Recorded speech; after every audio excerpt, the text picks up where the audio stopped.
the tour that broke them. In 1943, the U.S. government did something unthinkable. They took captured German officers and showed them the one place that proved the war was already lost.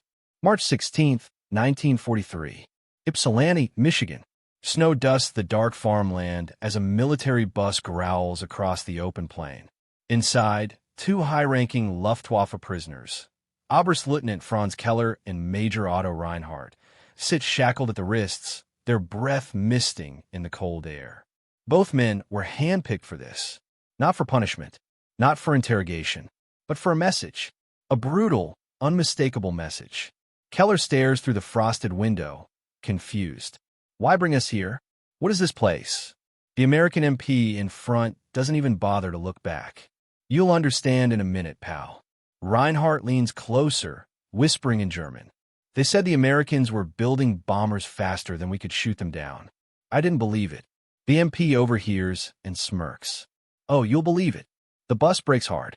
Ahead of them stands a structure so massive that, for a moment, Keller thinks it's a city skyline.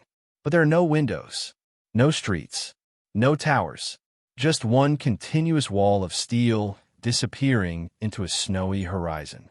Welcome to Willow Run, the MP says. The place that's going to ruin your week. The doors hiss open. Warm, oily air spills out like breath from a giant. As Keller steps inside, the noise hits him like a shockwave. Presses slamming, rivet guns firing, conveyor chains rattling overhead. It isn't sound. It's physical force. Reinhardt freezes. Franz, this building is bigger than any plant in Germany. Keller's jaw tightens. This can't be one factory. The MP laughs. Buddy, this is the first building. But the real punch lands when the Germans turn a corner and see the assembly floor. Rows of B-24 Liberators, each at a different stage of construction, stretch across the horizon. Wings, fuselages, engine nacelles, all moving, all being assembled at once, all part of a machine so vast and coordinated it makes German industry look medieval. Reinhardt grips the railing until his knuckles whiten. In Germany, this would take weeks, he whispers. A supervisor overhears. We do it in 60 minutes, he shouts over the noise. One bomber. Every hour. Keller feels his stomach drop. This isn't awe. This is fear.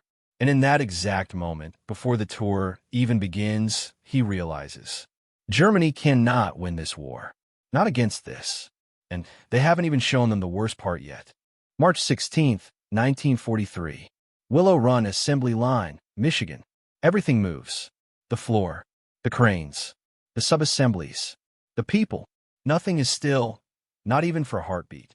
A B-24 wing, 35 feet long, slides overhead on a chain-driven conveyor, casting a sweeping shadow across Keller's face. Workers ride mobile platforms beneath it, bolting control cables and wiring harnesses with the precision of surgeons. No hesitation, no delay.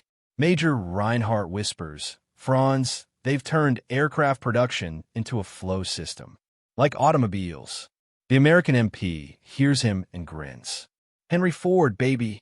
This is what happens when car guys go to war. The Germans walk along a raised catwalk, and for the first time, the full scale hits them. The assembly line isn't just long, it's alive. It pulses in one direction, dragging half-finished bombers toward completion like some giant mechanical bloodstream. A sudden eruption of sparks lights up their faces as welders attack a set of fuselage ribs. The smell, burnt metal, grease, hot ozone, hangs in the air so thick Keller can taste it. Below them, a team of women moves in synchronized bursts, driving rows of rivets with pneumatic guns.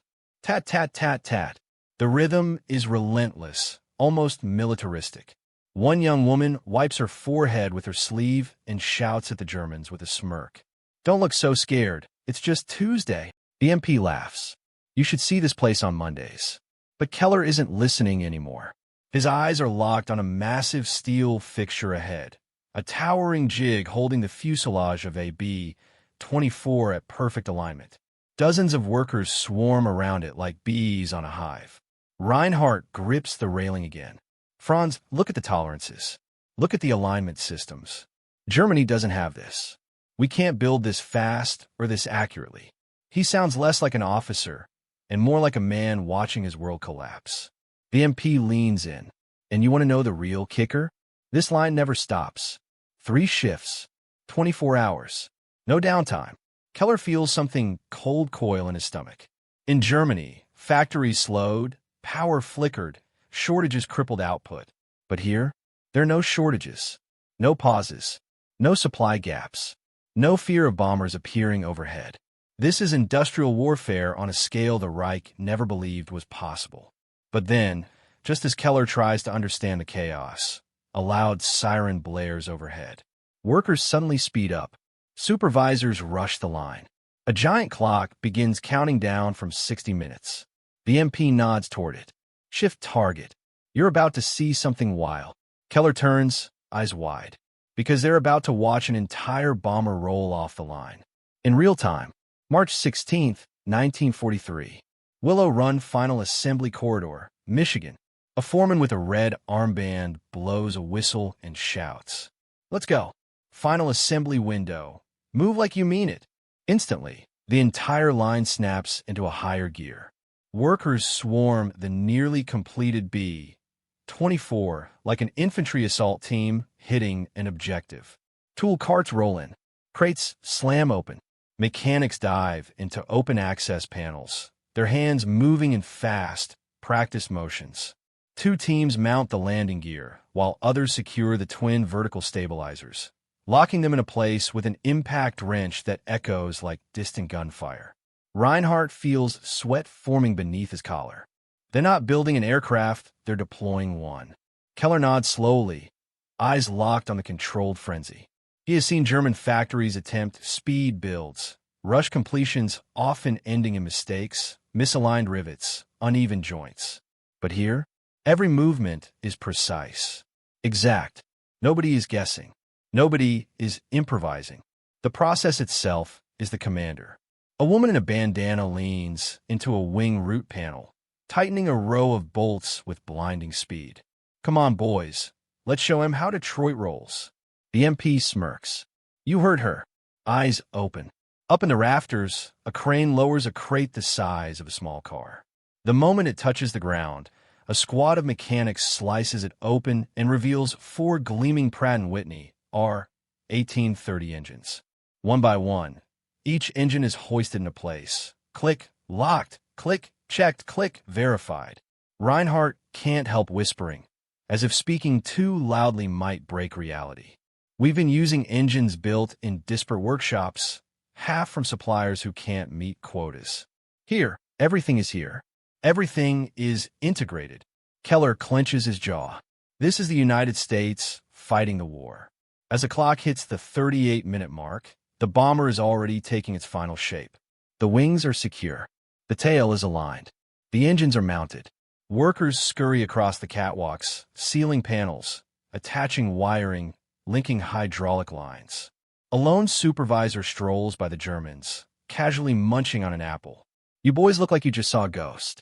Keller's voice is tight. This is impossible. The supervisor shrugs. Impossible's just a word. We like breaking it. Another whistle blows, short, sharp, urgent. A new crew rushes in with tools and a massive hose reel. Reinhardt leans forward. What is happening now? The MP answers without looking away. Fueling. This bird's almost ready to fly. Keller snaps his head toward him. Fly? Today. The MP grins. No, Franz. Now, below them, a massive hangar door begins to rumble open, letting in a blast of cold Michigan air. Snow swirls into the building as the bomber's tires meet the concrete for the first time. The Germans can only stare. They're about to witness a brand new bomber roll off the line and go straight to testing. This is the moment that will break them. March 16, 1943. Willow Run Air Test Ramp, Michigan. The bomber gleams under the gray Michigan sky. Fresh, spotless aluminum reflecting the floodlights behind it. Keller's throat tightens.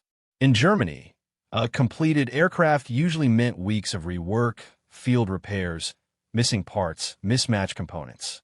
This looks ready for war. Reinhardt stares at the engines, still warm from installation. They're really going to start it. Damn right, BMP says. We don't build hangar queens. We build liberators. A test crew is already moving into position. A pilot in a leather jacket and fur collar jumps in through the open hatch, tossing a casual salute toward the workers. Two mechanics check the fuel lines while another inspects the freshly riveted panels along the wings. A ground chief with a clipboard shouts, "Clear prop." The Germans flinch as the first engine coughs, sputters, then erupts into a thunderous roar. Snow swirls in a spiraling cloud around the spinner. The second engine follows. Whump, roar. The third, roar. The fourth, roar. The entire aircraft trembles alive. Keller grips the railing so tight his knuckles turn white. Mein Gott, it's airworthy. Reinhardt can't look away. In Germany, this would be weeks of tuning, dozens of tests. How can they do this in under an hour? BMP doesn't hide his satisfaction. Practice, automation, resources, and a whole lot of pissed-off Americans. A mechanic waves two orange batons, guiding the Liberator forward. The bomber inches ahead, engines thundering across the snowy taxi lane. Workers cheer from the doorways, wiping grease from their hands, whistling, waving like proud family members sending a son off to war. The Germans, however, stand in stunned silence. Reinhardt whispers, "If they can build 60 a month, we cannot replace our losses." The MP corrects him. 60 a month? Try 600. Reinhardt's eyes widen in horror. 600 per month. From one factory. The B-24 rolls into position on a short test strip adjacent to the plant. The ground chief steps back, raises his fist, and the bomber surges forward. The engines scream, throwing up a blizzard of snow behind it. Tires screech against the pavement. The air ripples with heat. The Liberator lifts, wheels leaving the ground with shocking ease, rising into the gray winter sky like a massive metal bird born moments ago. Keller breathes out a single word. Impossible. But even he knows the truth. It just happened, right in front of him. And this was only 1 hour of American production. March 16th, 1943. Willow Run production balcony, Michigan. Keller forces himself to find his voice. One plane in 1 hour. The MP lets out a small laugh. Nah, Franz. That was this hour. He taps the face of his watch. Check back in 60 minutes. Another one's coming out. Reinhardt feels something truly rare for a German officer. Nausea. A deep, sinking dread that settles behind his ribs. He rubs his temples, whispering numbers to himself, as if trying to mathematically escape what he already knows. In Germany, we produce perhaps one bomber every. The American supervisor walking past cuts him off without slowing. Every week? Every 10 days? Yeah, we've seen your intel. He winks. We do coffee breaks faster than your factories do bombers. The MP gestures for the group to follow him toward an elevated observation balcony overlooking a section of the factory they haven't seen yet. Come on, you boys like math. Keller hesitates. Why? The MP chuckles. Because the numbers are the part that really hurts. They climb a set of graded stairs, boots clanging against steel. At the top, the view opens up like a battlefield map, except instead of soldiers, it's machines and people marching in perfect coordination.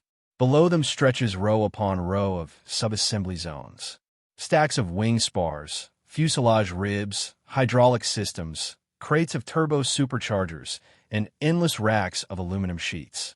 Each section has a board showing hourly progression, quotas, and completion rates. Reinhardt leans forward, eyes scanning the boards. His lips move silently.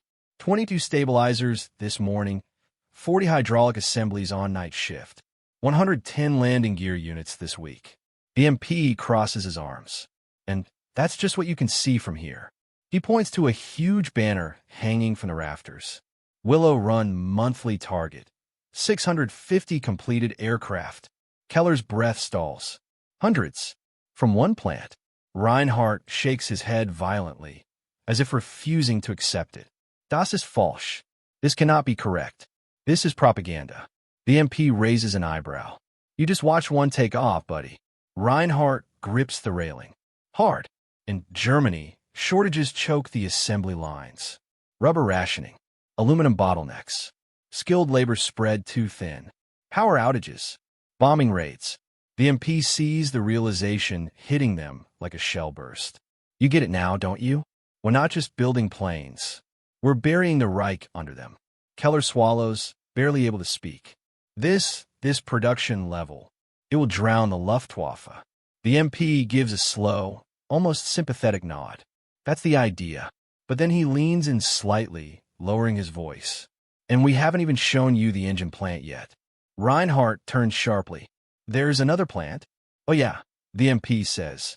This ain't even the biggest one. Keller feels the last thread of hope snap. Because if Willow Run is not the peak of American production, then Germany is not simply behind. Germany is doomed. March 16th, 1943. Pratt & Whitney engine plant, Willow Run, Michigan. The MP taps the metal door ahead. Buckle up. If Willow Run broke your pride, this next place will break your math. The door swings open, and the Germans step into a cathedral of machinery. Rows upon rows of engine blocks stretch farther than the eye can follow, each sitting on steel cradles, glinting under harsh white lights. Overhead, conveyor rails snake across the ceiling like iron arteries, moving half-built engines toward teams of mechanics who swarm them with tools, calipers, and gauges. A supervisor shouts over the din. Pratt & Whitney Line 3. Bring those 1830s forward. We're behind by 2 units. 2 units out of hundreds. Reinhardt grips the railing, stunned. In Germany, we produce engines in workshops, small facilities, scattered suppliers. Here, everything is here. All integrated. The MP nods. Engines the heart of the plane. Ford figured out how to mass-produce hearts. Workers in aprons and leather gloves drop massive crankshafts into engine blocks with mechanical assists. Hydraulic lifts rotate entire assemblies with a hiss. Inspectors with clipboards check tolerances with frightening speed, rejecting anything that's off by even a hair. A rejected part is tossed into a scrap bin the size of truck. Keller stares. You waste this much metal. A mechanic overhears and laughs. Buddy, we recycle scrap faster than you build planes. Farther down the line, a row of engines fires on a test stand, belching blue flames as technicians monitor gauges. The roar reverberates through the floor, vibrating in Keller's bones. Reinhardt winces. That is dozens. All running. Try 80. The MP smirks. 80 engines test-fired per shift. He gestures toward another massive banner overhead. Engine output, 1,200 units/month. Keller feels his stomach twist. 1,200. Just engines. This single building produces more power plants per month than Germany can assemble for all aircraft types combined. Reinhardt leans in, voice cracking for the first time. With this many engines, they could replace every bomber we shoot down. The MP shrugs. Yep, and then some. A group of young women rolls past with carts stacked high with magnetos and carburetors. They chatter and laugh as if they're on a lunch break, not feeding the biggest industrial monster the world has ever seen. Their ease unnerves Keller more than the machines. Because they're not terrified. They're confident. Certain they will win. Reinhardt exhales shakily. This is not a factory. This is a mobilization of an entire nation. The MP corrects him gently. Nah, this is just the engine shop. He jerks his thumb toward yet another hallway deeper in the complex. You want to see something really scary? Keller freezes. There's more? The MP grins like he's about to open the gates of hell. Oh yeah, wait till you see the logistics wing. March 16th, 1943. Willow Run Logistics Flow Corridor, Michigan. And the Germans step into something that stops them cold. A river. Not of water. Not of people. But of parts. Flowing. Moving. Endless. Conveyor belts stretch in 3 directions, carrying crates, engines, wiring looms, oxygen systems, tires, control surfaces, and machine gun mounts. It looks less like a supply chain and more like a mechanized bloodstream pumping lifeblood into every corner of the factory. Reinhardt whispers, This cannot all be flowing to the same assembly line." "Oh, it is," the MP says, stepping forward proudly. "Every part you see here, every bolt, every gear, it's all synced, timed, scheduled, down to the minute." Workers dart between the conveyors, checking tags, scanning manifests, redirecting loads with practiced precision. Forklifts beep and swerve like cavalry weaving through battle lines. A loudspeaker crackles overhead. "Incoming shipment. Aluminum lots 14 through 27, Dock 5. Keep lanes clear." Keller stares upward, because high above, suspended from ceiling-mounted rails, crates glide overhead like cargo aircraft in perfect formation. Reinhardt can barely form the words. It's automated, sequential, layered. The MP grins. Ford wanted a system that never stops. So, he built one. They approach a massive board mounted on the wall. Rows of lights blink in a coordinated pattern, green, yellow, red, updating in real time. The heading reads, Material Flow Control, Status. Keller's jaw drops. In Germany, flow control was a nightmare. Paper logs, missing shipments, rail delays, bombed lines, shortages everywhere.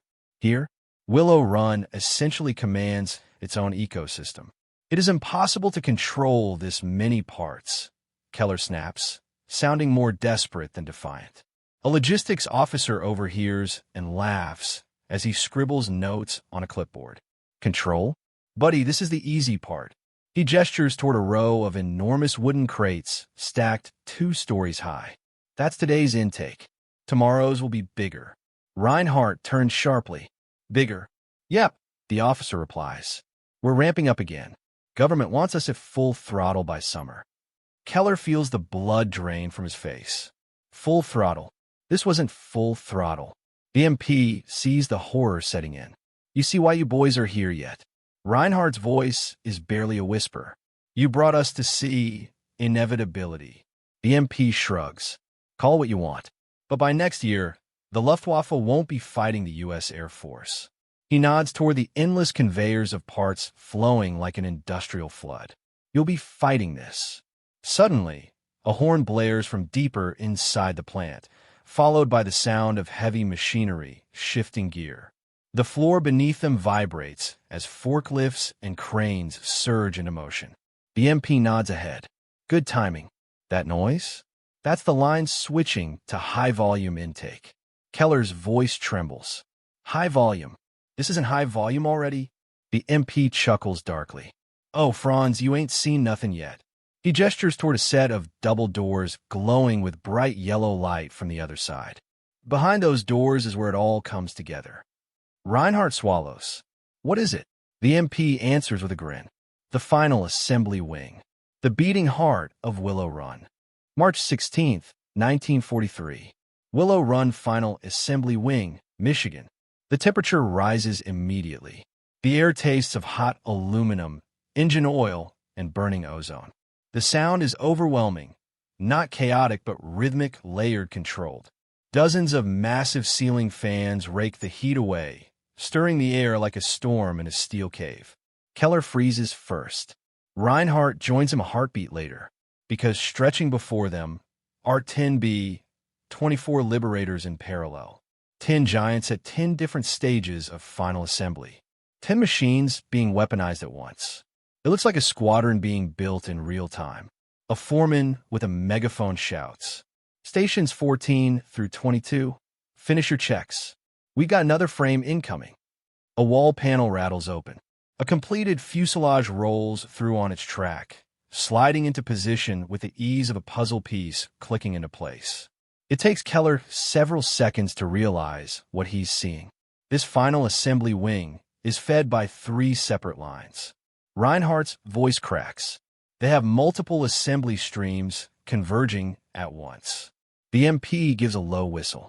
Yep, think of it as 3 rivers feeding one ocean.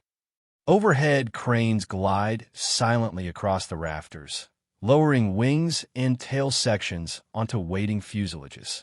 Workers scramble across scaffolds, bolting, wiring, testing, and sealing panel after panel with a practiced urgency that terrifies Keller more than any Allied bombing raid ever did. "This is madness," he mutters. "No factory can sustain this pace." A woman in a hard hat overhears and scoffs. "That's what they said 6 months ago." She steps onto a lift platform, rising toward a half-installed wing route. "Now we're beating those numbers." She taps the posted schedule beside her platform.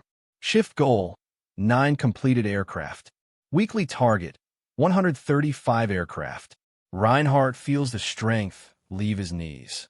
135? From one line. The MP corrects him. 3 lines. Don't forget the feeders. A blinding burst of sparks erupts from a welding team 2 stations down, illuminating the cavern in orange light. The Liberator's belly takes shape in front of them.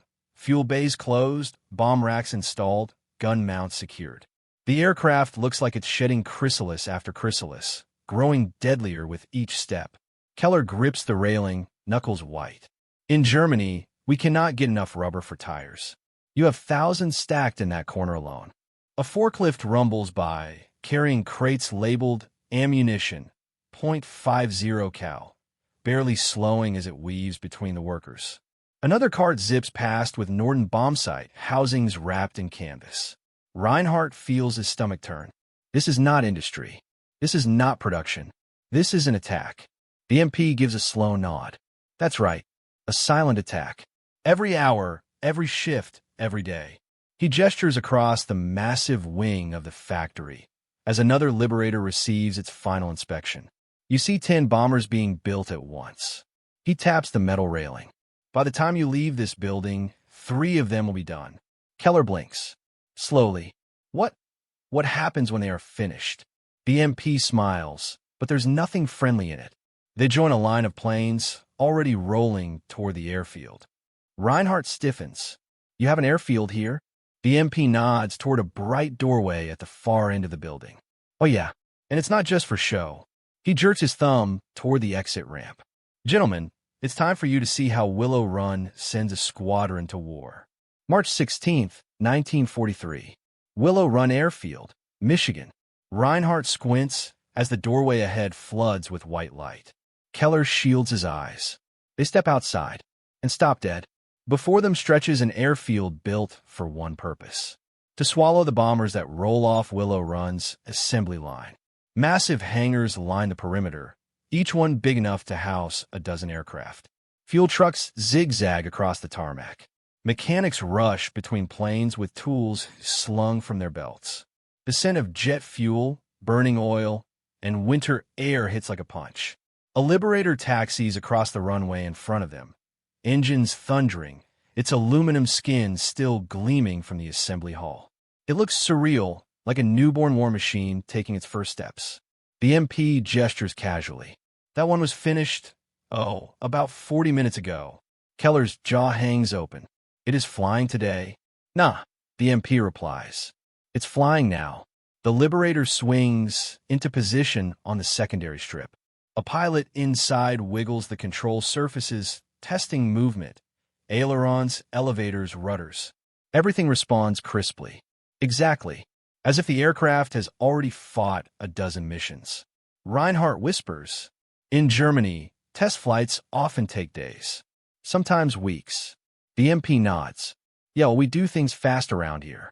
Another Liberator emerges from the hangar doors behind them, guided by a ground crew that moves with frightening efficiency. A third appears moments later, then a fourth, like a marching column of steel giants joining formation. Keller looks left and freezes. There's a line of completed B-24s stretching down the tarmac. Dozens of them, wing to wing, tail to tail, their noses pointed east as if waiting for orders to take flight. Reinhardt grips the railing that separates the observation platform from the runway. This is a deployment line. The MP grins. "Damn right it is." A ground chief wearing a fur-lined cap approaches a group of mechanics shouting, "Get the pre-flight checks moving. We've got 6 birds to move before sundown." 6, Keller blurts. The chief turns toward him. 6 today. You should see Saturdays." He waves a hand toward the line of aircraft. Those are all going out this week. Reinhardt feels a cold, disorienting dread. An entire German squadron replaced every few days. The MP taps his cigarette on the railing. Every few days? Try every shift. And that's just Willow Run. Keller stares at him. There are others? Buddy, the MP says, lighting the cigarette, there are dozens. The Liberator on the runway begins its takeoff roll. Snow blasts outward in a swirling white storm as the engines thunder. The massive aircraft gathers speed. Faster, faster, until the nose lifts, the main gear leaves the ground, and the bomber rises into the sky with effortless power. Keller watches it go. A point of silver in a pale winter sky. A machine designed to kill fascism at scale. Reinhardt breathes out the truth neither man wants to say aloud. Germany cannot survive this.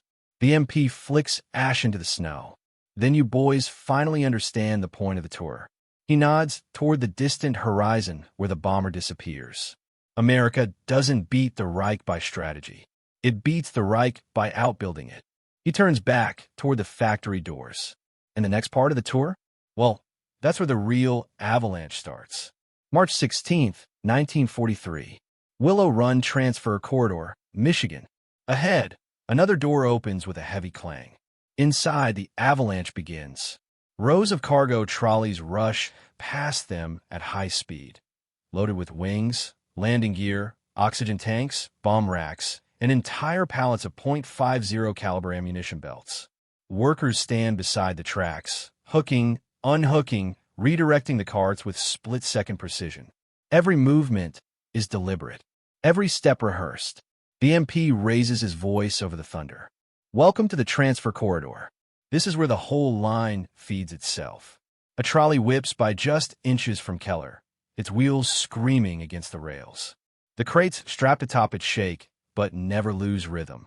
Reinhardt flinches back as another cart sweeps past loaded with turrets, still warm from machining.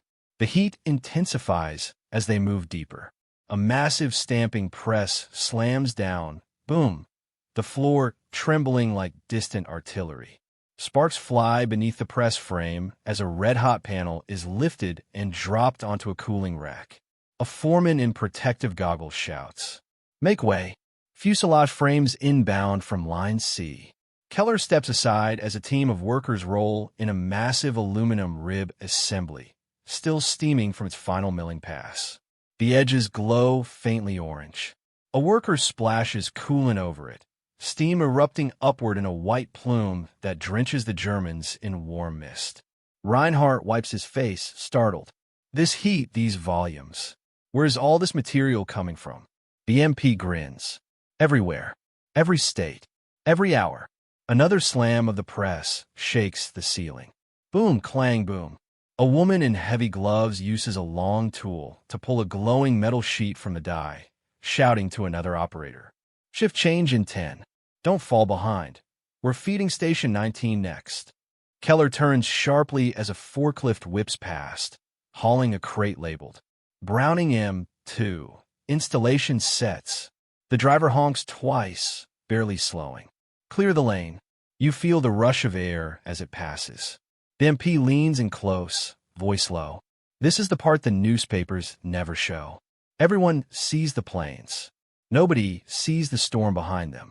Ahead, the corridor opens into a vast intersection of conveyor belts stacked in layers, one above another. Crates glide overhead. Engine parts roll beneath. Workers sprint between levels using narrow steel stairways, carrying manifests, tools, and radios. It feels like standing in the center of a mechanized hurricane. Reinhardt clutches the railing to steady himself. In Germany, this entire system would collapse in a day. The MP nods slowly. That's the difference. Germany builds factories. America builds ecosystems. Keller swallows. And all of this supports one aircraft? The MP shakes his head. No, this supports dozens at once. A piercing alarm rings down the corridor. Workers snap into motion like a shockwave passing through a crowd. The MP points forward. Shifts sync. Something big is coming through. The Germans brace themselves as the floor begins to tremble. The lights flicker. A mechanical growl rises, deep, steady, relentless. And then they see it. A fully armed mid-stage Liberator fuselage, rolling toward final assembly on a triple-width conveyor, its silver skin shimmering under the lights. Gun ports installed.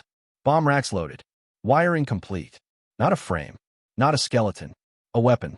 Reinhardt whispers, barely audible. Another one already? The MP steps aside so they can watch it pass. Gentlemen, he says quietly, this is how the avalanche starts. And trust me. He nods toward the next set of doors. It only gets worse from here. March 16th, 1943. Willow Run Engine Test Bay, Michigan. Not machinery. Not conveyor belts. Engines. Real engines. At full war power. A wave of heat slams into Keller and Reinhardt as they step inside the test bay. A long chamber lined with thick concrete blast walls. The air is hazy with fuel vapor, shimmering under the glare of industrial lamps. And at the far end of the room, chained to massive steel anchors, a B-24 engine screams like a living beast. The Pratt & Whitney R-1830 roars at max throttle, shaking its entire test stand. Flames flicker from the exhaust stacks. A mechanic in thick gloves leans into the gale, tightening a valve as the propeller whips the air into a white blur. Keller instinctively shields his face from the wind blast. Mein Gott, how can they stand this? The MP laughs over the noise. They get used to it. Engines don't go to war until we try to break them first. A red warning light flashes as another engine on the opposite wall spools up. Whoa up. Wham. The second prop joins the first, filling the room with overlapping waves of sound that pound the walls like depth charges. Reinhardt grips the railing hard enough that his knees lock. In Germany, we test one engine at a time, sometimes in separate facilities, never like this. Yeah, the MP shouts, and that's why your testing bottlenecks choke your Air Force. He leads them farther in. Two more engines sit behind glass-walled booths where technicians monitor gauges, adjusting controls with calm, steady hands. Their uniforms ripple in the wind, but their expressions never change. They look bored. A test chief in a thick jacket walks past holding a clipboard. He doesn't even look at the roaring engines as he calls out. Next four ready for hot run. Move them to Bay 2. The Germans exchange a stunned look. 4? For more? Workers rush to maneuver new engines onto fresh stands. Chains tighten. Bolts lock. Fuel lines connect with metallic clicks. The setup happens so quickly it feels impossible. Keller leans close to Reinhardt. They test more engines in 10 minutes than we test in a week. A mechanic overhears and wipes grease off his chin. We gotta move quick. Planes don't wait. War sure as hell doesn't. He grabs a wrench the size of his arm and swings it onto a bolt with a metallic clang, sparks jumping as he adjusts torque settings under the full screaming power of the test stand. The MP gestures toward a heavy blast window. Come on, watch this. They step up to the glass, thick, rippled, almost green from the density. Beyond it sits a fully mounted dual-engine test unit. Two enormous props start turning slowly, then faster, then blurring until they are white discs spinning in a hurricane of their own creation. Snow and dust swirl violently outside the test bay vents as the exhaust forces punch outward. Reinhardt's coat whips around his legs. This is not testing. This is punishment. Exactly, the MP shouts. If an engine fails in combat, a pilot dies. So we beat the hell out of them here instead. The dual-engine rig reaches maximum power. The roar becomes a physical thing, shaking the steel under their feet, vibrating in their teeth, hammering the air in their lungs. Keller presses a hand to the glass, feeling the vibration travel up his arm. It feels like touching the throat of a monster mid-roar. And just when the noise becomes unbearable, the test chief drops his hand. A signal.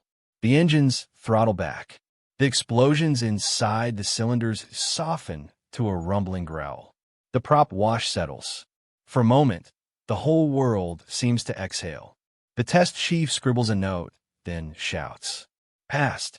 Mount them. Move to final inspection. A pair of mechanics roll the engines away. Reinhardt stares, dazed. How many of these do you test in a day? The MP shrugs. A day? Hell, this is a slow hour. He lets the Germans absorb that before pointing toward another blast door at the end of the bay. You think this is loud? He smirks. Wait till you hear the gun testing range. March 16th, 1943. Willow Run, Proving Range, Michigan. Inside, the gun testing chamber feels like stepping onto a firing range built inside a steel bunker. A row of Browning M2.50 caliber machine guns sits bolted into reinforced mounts, each one pointed down a long, armored tunnel. The walls are gouged with decades of impacts, deep black grooves carved by relentless fire. A technician pulls down heavy ear muffs, looks toward the Germans, and grins. You boys picked a loud moment. The MP gestures for them to enter. Stay close. This part gets spicy. A signal lamp above the firing tunnel flashes red. Keller barely has time to react. BRRRRRRRRATTATTATTATT. 5 Brownings open fire simultaneously, thunder rolling through the chamber like a low-flying storm. Brass casings explode from the receivers, bouncing across the concrete in a golden river. The air fills with the bitter tang of burning powder. Reinhardt stumbles back, grabbing the wall. In Germany, we do not fire this many test rounds. Ever. Yeah, a gun tech shouts while swapping ammunition belts. That's why your guns jam in cold weather. Ours don't. A second volley detonates down the chamber. T-A-T-T-A-T-T-A-T-T-A-T-T-A-T.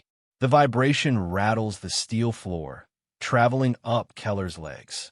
The barrels glow faintly red. Sparks spit off the reinforced wall at the end of the tunnel, where bullets hammer steel targets without mercy. Technicians move like a pit crew, checking headspace, swapping barrels, feeding belts, measuring wear with practice calm. Smoke billows upward, sucked into massive overhead fans. A grizzled armorer with soot on his face walks past the Germans carrying a warped barrel with tongs. Cooked this one after 9,000 rounds, he mutters. Toss it. 9,000? Reinhardt repeats weakly. The armorer laughs. That's a warm-up. Another burst erupts, even louder. BRRRRT, followed by the clatter of a fresh belt snapping into place. The MP leans toward Keller. You know why we fire so many rounds? Keller shakes his head. Because every B-24 we build leaves this factory with guns we've already tried our best to break. If they survive us, they'll survive combat. A tech calls out. Cycle complete. Swap the banks. Bring up turret assemblies. 2 massive spherical top turrets roll into position on wheeled dollies, each housing twin .50s. Workers lock them into the test rails. The motors whir as the turrets rotate, elevating and depressing the guns with eerie smoothness. Keller stares, stunned. They test turrets individually? Yep, the MP replies. Every last one. The signal light flashes red again. The twin guns erupt in a synchronized roar. Wham, wham, wham. Each recoil shaking the turret frame. Bullet impacts spark downrange like lightning strikes. Reinhardt presses his hand to his chest, feeling each burst like a physical blow. This isn't a demonstration. It's preparation for war. The MP gestures toward a rack of freshly tested guns cooling in their mouths. Come on, he says. There's one last place you need to see today. Keller exhales, exhausted. What now? The MP pushes open a final steel door. Behind it waits a cavernous hall, glowing orange from molten metal. He smirks. Welcome to the foundry, the place where we turn raw fire into aircraft. March 16th, 1943. Willow Run Foundry Floor, Michigan. The foundry glows orange from end to end. It feels less like a factory and more like the heart of a volcano. Reinhardt raises an arm to shield his face from the blast of heat rolling off the crucibles. Sweat forms instantly across his forehead. Keller squints as glowing sparks drift through the air like angry fireflies. A steelworker in a heavy leather apron shouts across the roar, his face smeared with soot, eyes glowing in the firelight. Heads up, pouring in 30 seconds. 2 massive overhead cranes, each carrying a crucible filled with liquid aluminum, begin to move. The glowing metal inside sloshes like molten sunlight, casting ripples of gold across the steel catwalk. A foreman checks his watch. "All right, boys, bring the mix forward. Keep it hot." Workers grab long carbon rods and stir the molten metal, checking viscosity, temperature, and impurities. A glowing thermometer rod emerges white-hot, dripping with silver light. Keller mutters under his breath. This is how they cast everything on site." The MP smirks. "Yup, wings, engine mounts, wheel hubs, bomb racks, you name it." A horn blasts once, low, thunderous. Then the pour begins. The crucible tilts with mechanical precision, and a stream of liquid aluminum cascades into a waiting mold. Whoosh! Steam exploding upward as the molten metal meets the sand. Heat pulses outward like shock waves. Workers stand firm, faces set, movements honed by muscle memory. "Keep it steady," the foreman bellows. "Too fast, and we crack the mold." The Germans watch as the molds, simple shapes at first, are filled, cooled, pried open, and replaced in a cycle so fast it feels impossible. One mold is already being cracked open while the next is being filled, and the next is being prepped. Reinhardt steps closer, mesmerized by a row of fresh castings cooling on racks. "You cast landing gear here? Axles? Struts? Everything." A sandcaster laughs, wiping his brow with a heat-blackened glove. "Sure do. For it doesn't wait for parts. We make our own." A massive mechanical shaker thunders to life behind them, rattling sand molds free of their castings with violent force, shrank shank, until new aluminum shapes tumble onto conveyor belts. Fresh metal. Hot. Just born.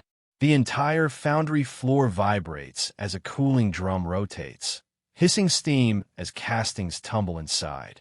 Keller turns slowly, watching molten metal transform into aircraft parts before his eyes, raw or becoming polished components in minutes, not days. The realization strikes him like a hammer across the chest. Germany has no equivalent to this. Nothing even close. Not this scale. Not this automation. Not this speed. The MP steps beside him, arms crossed. "This is why we don't run out of parts. This is why the lines never stop." Reinhardt looks around, voice trembling. "It is endless." The MP nods. "Yep." And when the fire dies down at shift change, a fresh crew walks in and lights it right back up. Keller can only whisper, "A factory that never sleeps." The MP nods toward another door, illuminated by red industrial lights. "Come on, we've got one last stop before supper." Reinhardt hesitates. "Another? After all this?" The MP grins. "Oh yeah, you haven't seen the war rooms yet." March 16th, 1943. Willow Run Production Control Center, Michigan. This room isn't fire. It's calculation. Dozens of desks line the floor in perfect rows, each manned by planners, typists, draft engineers, and logistics officers punching numbers into clattering machines. Typewriters snap like rifle bolts. Telephones buzz. Slide rules clack. Charts shuffle. It feels like a command center because it is one. Reinhardt freezes, whispering, "Das ist Kriegsführung." This is warfare. The MP gives a single nod. "Welcome to Willow Run's nerve center. This is where the real fighting happens." A massive board dominates the far wall, 40 feet long, covered in grids of shifting data. Teams of workers stand on catwalks, updating columns with chalk and sliding markers along rails. Every number represents something real: aluminum intake, fuel line production, jig availability, power output, worker allocation, shift losses, engine delivery, turret readiness, outbound aircraft. A foreman with rolled-up sleeves shouts into the room. "Shift Delta reports a shortage on hydraulic line 12. Can we reroute from line C?" A voice from a desk fires back instantly. "Already did it 20 minutes ago." Numbers updated. Keller turns slowly, eyes wide. This is preemptive correction. They fix bottlenecks before they exist.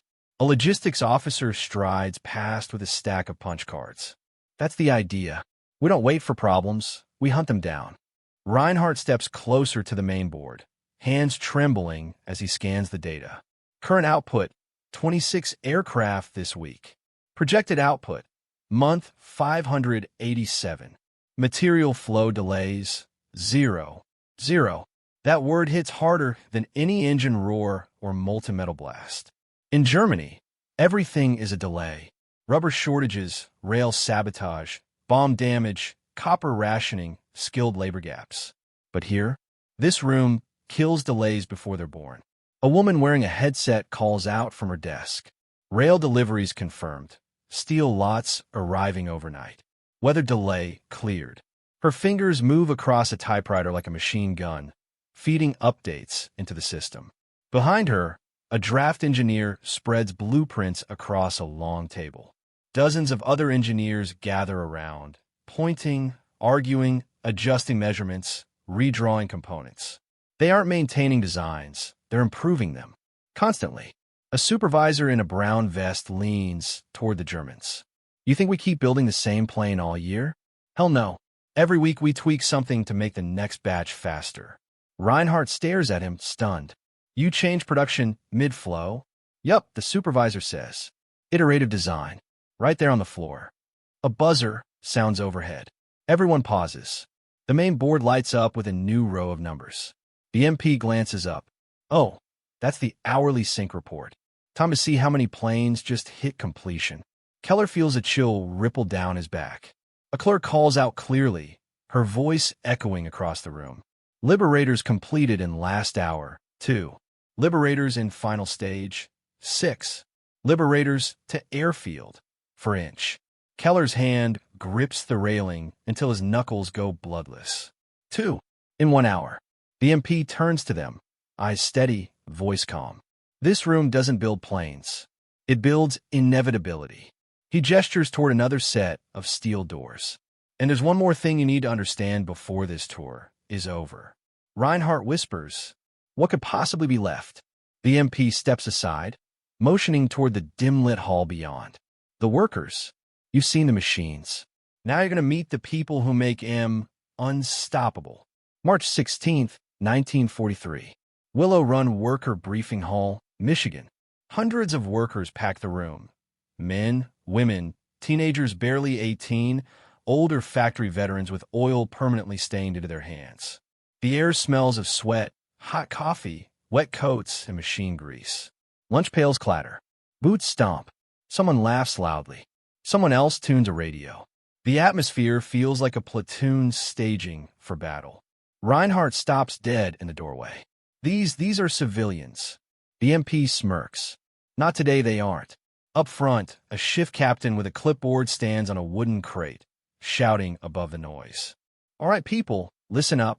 Third shift's rolling in heavy tonight. We've got fuselage loadouts behind schedule, and Line B needs warm bodies now. A ripple of determination moves through the crowd. Workers stand straighter. Coats come off. Gloves get pulled tight. A young woman with a bandana tied in her hair elbows her friend, grinning. Let's go save the world, Marcy. Reinhardt hears it and stares at her, not because of what she said, but because of how she said it. Confident, fearless, certain. The MP leans closer to Keller. That right there?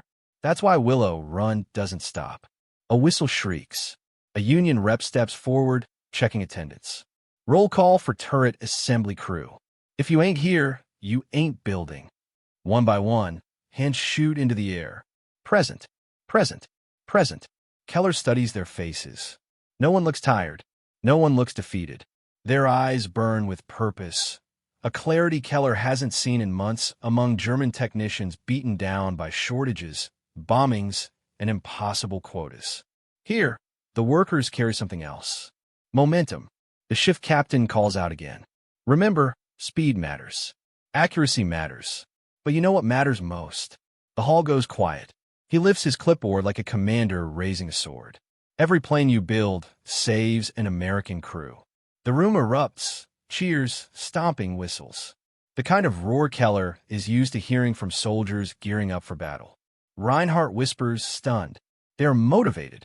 Truly motivated. The MP gestures around the hall. You better believe it. Every one of these folks has someone in uniform. A brother, a son, a neighbor. They ain't building metal. He taps Keller's chest. They're building protection. A bell rings sharply, 3 piercing chimes. Immediately, the noise shifts from chaotic chatter to organized movement. Workers split into teams, grabbing toolkits, helmets, gloves, schematics. They file into lines with military precision. Keller watches them march past. A woman, barely 20, carries a torque wrench longer than her arm. A grandfather with white hair carries a gearbox like it weighs nothing. A pair of teenage boys shoulder canvas tool bags with the swagger of infantrymen. Reinhardt's voice cracks. Franz, they're fighting the war from here. BMP nods. Exactly. Millions of Americans are fighting, but not all of them carry rifles. The shift captain blows one last whistle. To your stations. Let's outbuild the Axis. The hall empties in under a minute. Rows of benches abandoned. The room left humming with momentum. BMP turns back to the Germans. You've seen the machines. You've seen the lines. And now you've seen the people. He pauses, letting the gravity sink like an anchor. Put all that together, and you've got something the Reich will never beat. He gestures toward a staircase leading upward. We're headed to the Overlook next, the one place where you can see the whole war happening at once. March 16th, 1943. Willow Run Upper Overlook Platform, Michigan. Halfway up, BMP calls back over his shoulder. Hope you boys ain't scared of heights. This is the tallest point in the building. The staircase ends at a grated metal platform suspended over the entire factory floor. Keller steps onto it and goes completely still. The view steals every thought from his mind. Below him stretches an ocean of motion. A vast industrial battlefield, alive with noise and fire and movement. The entire assembly line is visible from here. The fuselage jigs, wing stations, engine mounts, turret bays, conveyor arteries, foundry glow, test chambers, stamping presses, and rows of workers moving like a unified army. Everything connects. Everything flows. Everything works. Reinhardt grips the railing, knuckles white. It is unimaginable. BMP stands beside them, hands in his pockets. Welcome to the roof of the beast. From up here, Keller can see how each line feeds the next. Wings gliding on overhead tracks, engines rolling in on steel guides, gun turrets being craned into place, bomb racks lowered with mechanical precision, fuselages sliding down the line like enormous silver bullets. The sound is no longer a storm of individual noises. It's one massive heartbeat. Thump, clang, whir, tick-tick-tick. Every tool, every hand, every shout, perfectly timed, like a war machine breathing. Reinhardt points toward the far end of the building. Franz, look. Keller follows his gaze. A brand new B-24 sits at the final station. Its canopy still wrapped, paint fresh, guns installed. A team performs last-minute checks.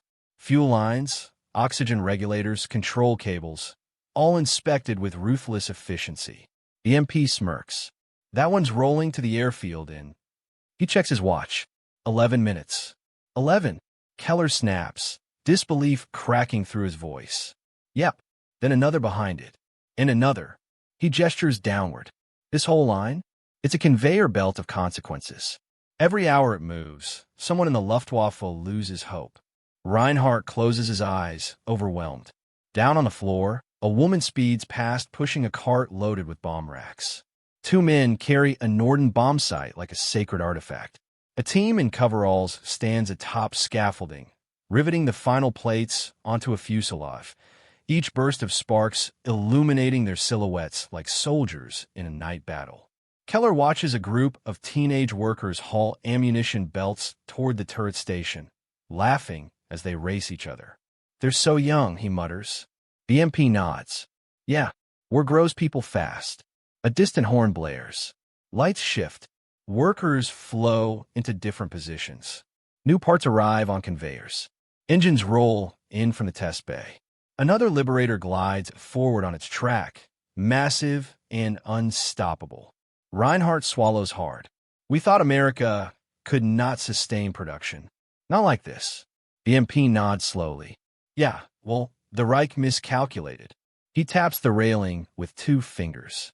This, what you're looking at, is why this war ends in Berlin. Not London. Not Moscow. Keller says nothing, because there is nothing left to argue. Below them, another B-24 receives its final sign-off. The MP turns toward a dim hallway leading farther up the structure. All right, boys. There's one more place you need to see tonight. A place most visitors don't get to go. Reinhardt exhales shakily. What is it? The MP's boots clang on the metal grate as he starts toward the next staircase. The night shift, he says. He glances back, a faint grin on his face. Where the factory gets even faster. March 16th, 1943. Willow Run Night Shift Access Corridor, Michigan.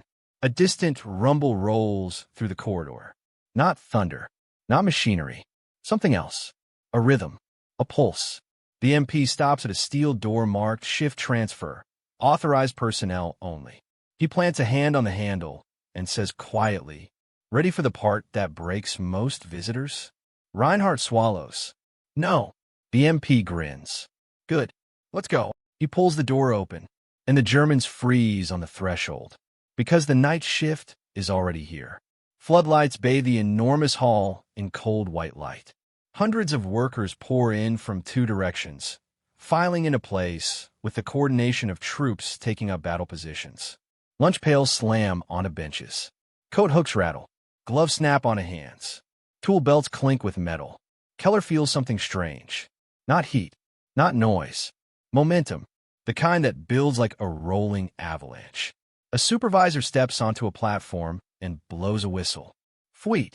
The entire room falls silent in one instant. He begins calling out assignments like a battlefield commander. Line A. New fuselage arriving in 90 seconds. Wing stations, prep for double-speed assembly. Engine bay, hot swap the mounts. We're behind by 3 units. Turret crews, be advised, we're running full capacity tonight. Reinhardt looks around in disbelief. They are accelerating? The MP nods. Night shift always runs hot. Fewer distractions. Cleaner rhythm. Everybody dialed in. A loud horn booms across the hall. Then the floor starts to shake. Keller grips the railing as an entire fuselage, still bare metal, rivets exposed, rolls into the hall on a set of guided tracks. A team of workers rushes toward it like a tactical squad hitting an objective. A woman shouts, "Station 12, on me. Let's move." They swarm the fuselage, climbing scaffolds, snapping tools from holsters, driving lines of rivets, so fast the sound blends into a rolling metallic drumbeat. Tat, tat, tat, tat, tat, tat. The MP gestures proudly. Night crew doesn't waste a second. You blink, you miss an entire stage. A forklift screeches past carrying 2 palladium-coated fuel pumps. A mechanic jogs beside it, reading from a clipboard, yelling, "Make way." These go straight to engine line 2. Another whistle blasts. A new shift captain shouts from mezzanine level. All crews, expect a double feed from the foundry. Castings are hot and coming in fast. Reinhardt can only stare. In Germany, night shifts were a curse. Short-staffed, exhausted, inconsistent, crippled by shortages and power outages. Here, night is their advantage. Machines hum smoother in the cooler hours. Workers seem sharper, faster, hungry to outperform the day shift. Every step is practiced, every movement precise. Keller watches a team of 3 teenagers lift a fully assembled turret mount into place using a mechanical hoist. One of them shouts, lock it good. That's it. Run the checks." They move with a confidence Keller has only seen in frontline pilots. Reinhardt whispers, "They behave like soldiers, all of them." The MP nods. Difference is, they don't die doing this. A bell rings overhead. A new Liberator fuselage arrives. Then another. Then another. The night shift roars with energy. Boots stomping, tools striking metal, machinery ramping to maximum output. Keller feels his chest tighten. "This factory doesn't slow down," he mutters. "Nope," the MP replies. "Only speeds up." From somewhere deep in the hall, another whistle shrieks, and a fresh engine burst echoes through the corridor. Reinhardt stiffens. "What was that?" The MP smiles without humor. That That means a new bomber just hit final inspection. He steps aside and points toward an elevator platform leading down to another level. Come on. If you think this is intense, wait till you see what happens when a night shift moves a plane to the airfield. March 16, 1943. Willow Run Airfield, 11:58 p.m., Michigan. When the cage finally thunks to a halt, a blast of winter air punches into the Germans' faces. The MP steps out first, coat whipping in the wind. "Welcome to the graveyard shift," he shouts over the noise. Except nothing dies out here. Everything gets born. Keller steps onto the tarmac, and the night hits him like a shock. Searchlights sweep across the airfield, cutting white beams through the snow. The sky is dark, but the runway glows with engine fire and floodlights. The air tastes of cold metal, gasoline, and frost. Then he hears it, a deep mechanical thunder rolling across the ground. A B-24 Liberator, brand new, metal still unpainted, sits at the head of the taxi lane, its Ford Pratt and Whitneys screaming against their restraints.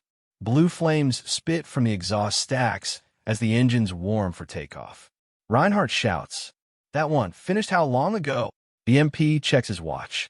90 minutes. 90. Reinhardt's voice breaks. "Yep. Plane's barely older than the coffee I just had." Crew chiefs swarm around the bomber, checking struts, tapping tires, wiping frost from control surfaces, tightening bolts with long-handled wrenches. A bombardier climbs up the ladder and disappears into the aircraft, carrying a clipboard under one arm. The wind kicks up, whipping snow sideways across the runway. Another Liberator emerges from a hangar behind them, engines coughing as they fire one by one. Whump, whump, wham, until all four props spin and sink. The ground vibrates under Keller's boots. He looks left, and his breath catches. A line of aircraft waits in the shadows. Freshly built, fully armed, wingtip lights blinking like eyes opening in the dark. Reinhardt staggers toward the line, disbelief tearing through his face. "Franz, there are 12. 12 ready for flight." The MP shrugs casually.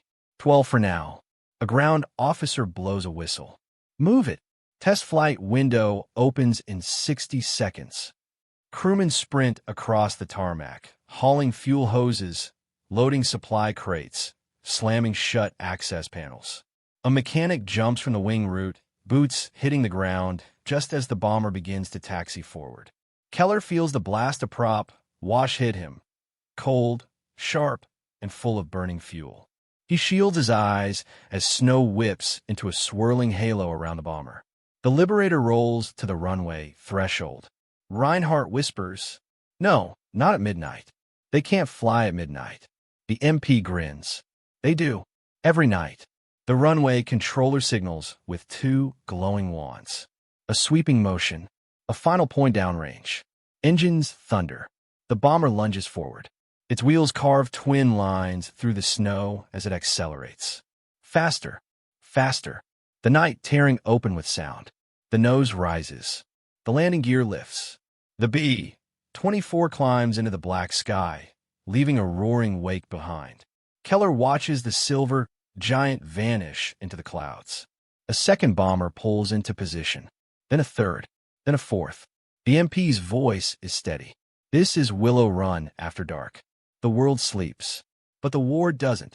Reinhardt shakes his head slowly. "No, Germany cannot match this. We cannot even imagine it." The MP nods toward the far end of the tarmac, where yet another bomber rolls out beneath the floodlights. "You boys wanted to see American power?" He gestures to the runway, where another Liberator begins its charge. "This is it, and we're not slowing down." March 17th, 1943. Willow Run Perimeter Catwalk, 12:41 a.m., Michigan. Keller clutches the railing, breath fogging in the freezing wind. Below him, he watches the ground crews move with maximum urgency. Fuel trucks racing, mechanics sprinting with tool kits, spotters waving signal lamps through the darkness. It looks like a battlefield illuminated by floodlights. But the Germans aren't soldiers tonight. They're witnesses. Another B-24 roars down the runway, lifting off with a blast of snow spiraling behind it. The sky swallows a whole. Reinhardt exhales, shaking so hard Keller first thinks it's the cold. Franz, he whispers, voice trembling, we thought, truly thought, that America was disorganized, slow, indulgent, that they would never fight a total war. He gestures weakly toward the assembly hangars glowing in the dark. But this is a nightmare made of steel. Keller says nothing. His eyes are locked on the line of aircraft waiting for takeoff. Freshly built machines, so numerous they wait like students in a cafeteria line. A ground chief below shouts, next in queue, bring her forward. Make room. Crewmen push wheel chocks aside and wave in another bomber from the hangar corridor. The Liberator's wing passes so close to the catwalk that Keller feels the wind of its movement brush his coat. Then, unexpectedly, the MP gently taps Keller on the shoulder. Look behind you. Keller turns, and his breath stops. There, stretching from one end of the horizon to the other, is Willow Run, the full complex, its windows glowing like the ribs of a colossal steel beast. Smoke rises in controlled plumes. Sparks burst from well bays. A crane swings a wing section like a pendulum of war. The factory looks endless. Alive. Awake. Hunting. Reinhardt's face twists as the truth finally lands. Not in his mind, but in his gut. Franz, even if we bombed this place, they would build another, and another, and another. The MP lights a cigarette, shielding the flame from the wind with his hand. That's right, he says quietly. You can destroy a building, but you can't destroy a country that builds like this. A Liberator engine thunders to life directly below them. A deep, chest-shaking growl that vibrates the catwalk. Keller's voice cracks. This war is already lost. The MP takes a slow drag, watching the glowing tip of his cigarette burn in the dark. You boys aren't the first to figure that out up here, but you're the first to say it out loud. Reinhardt grips the railing and suddenly slumps to his knees. Not from fear, not from cold, but from realization. A lifetime of training, patriotism, loyalty breaks in one moment. Keller kneels beside him, the snow settling on their coats as the next bomber takes off into the night. The MP's voice is steady, not cruel, not triumphant, just factual. This is what America looks like when it's angry. He points toward the runway, where another massive silhouette turns into position for takeoff. And it's just getting started. March 17th, 1943. Willow Run Security Transfer Gate, 1:27 a.m., Michigan. The wind follows them across the tarmac, carrying the distant echo of another Liberator roaring into the night sky. Its engines thunder overhead like a final verdict. The MP pushes open a side door, guiding them back inside the complex, into a dim receiving hall where two military policemen wait beside a desk, stamping papers under yellow lamps. The warmth of the room doesn't help. The silence doesn't help. Nothing will help. The MP stops them near the exit. Gents, he says quietly, orders say I'm supposed to escort you back to holding after the tour. But before I do, there's something you need to understand. Keller forces himself to look up. The MP folds his arms. You weren't brought here to scare you. You weren't brought here to impress you. You were brought here to inform you. Reinhardt swallows hard. The MP continues. Your officers, you're educated. Your high command will listen to you. He steps closer, voice steady as steel. And they need to know the truth. Not rumors. Not propaganda. The truth. He points behind them, back toward the vast, thundering factory. Willow Run isn't the biggest. It isn't the fastest. It isn't the most advanced. It's just one factory. He lifts a finger. One. Keller flinches like he's been struck. The MP leans in. So when you tell your people that America is making a bomber every hour, you make sure they understand something. He steps aside, letting them see through the window, the glow of the foundry, the shadow of the assembly floor, the long silver line of completed bombers rolling toward the airfield. This is us at cruising speed. A distant whistle pierces the night. Another shift movement. Another plane in final check. Another roar of engines shaking the ground. Reinhardt whispers, almost pleading, How many more factories do you have like this? The MP exhales smoke into the cold air. Enough. He stamps their documents and hands them over without another word. The Germans are escorted out toward the transport truck, waiting in the snow. As they climb aboard, Keller turns for one last look at Willow Run. Its silhouette burning against the night sky, smoke rising in endless pillars, sparks leaping from its vents like fireflies. Behind him, the engine of the truck growls to life. Ahead of him, defeat settles into his bones. The door slams shut. The MP taps the side of the truck as it pulls away. Inside, Keller and Reinhardt sit in silence. Two officers carrying a message their superiors will not want to hear, but will have no choice except to believe. Because they saw it. They stood inside it. They felt its heartbeat. The American war machine. Awake. Endless. Unstoppable. The truck disappears into the snowy darkness. And Willow Run continues to roar, producing victory one bomber at a time.